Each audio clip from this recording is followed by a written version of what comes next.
A video game is an interactive piece of media. It's when you press a button and something on the screen in front of you does something. I'm like 95% sure that's the basic definition. But the games themselves, what makes a great game? The characters, art, animation, and well, the gameplay. Sort of. Those pieces up above are very important, don't get me wrong, but there's one final piece that we're missing, the lived-in environment. Why do you think Minecraft is so good? Is it the animation? No, it definitely isn't that. The art, while not bad, doesn't make Minecraft the game of the century. The gameplay, of course, but that's one half. The environment is the second. The world that you explore and adventure in. The atmosphere of tall blocky trees and random roaming chickens, mixed in with simple but great gameplay, truly does make Minecraft one of the best games of all time. So today we're going to be talking about game environments. And I'll be using some key examples like Mario Galaxy, Red Dead Redemption 2, and Zelda Breath of the Wild. The environment of one game is completely different from another, and how they create an atmosphere and set the stage for the actual gameplay is very interesting. But how does a game go about doing this? Setting out with the specific goal for the gameplay and building an environment around it with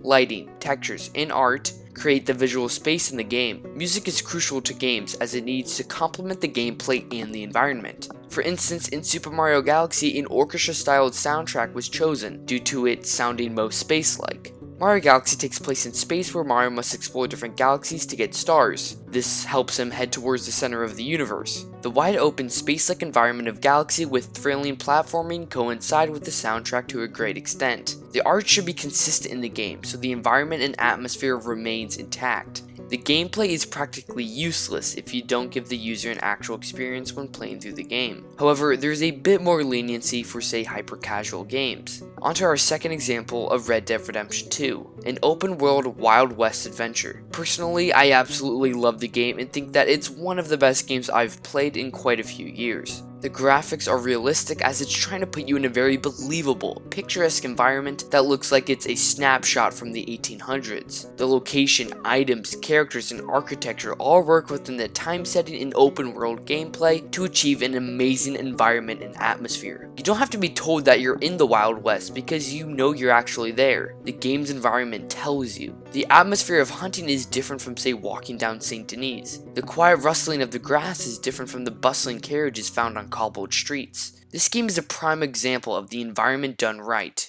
Zelda Breath of the Wild is another good example. At the very beginning, you can see what the world has to offer. You see the locations of where Calamity Ganon is and sprawling green hills laid out in front of you with perfect but subtle music that plays in the background. It's fresh, it's open, it tells you what you can do, whatever that may be. The world is there for you to explore to go on a grand Zelda adventure. Similar to Mario Galaxy, Breath of the Wild has specific art for its world. It immerses you in a realistic but stylized space that makes the game believable because it's stylized. Imagine Red Dead 2 with the art of Breath of the Wild, and vice versa. Interactivity is important when it comes to an environment, but remember that there is a character. This character needs to be easily seen by the user in all that it does. Now this truly is never really a problem. The only problem is usually the camera angle.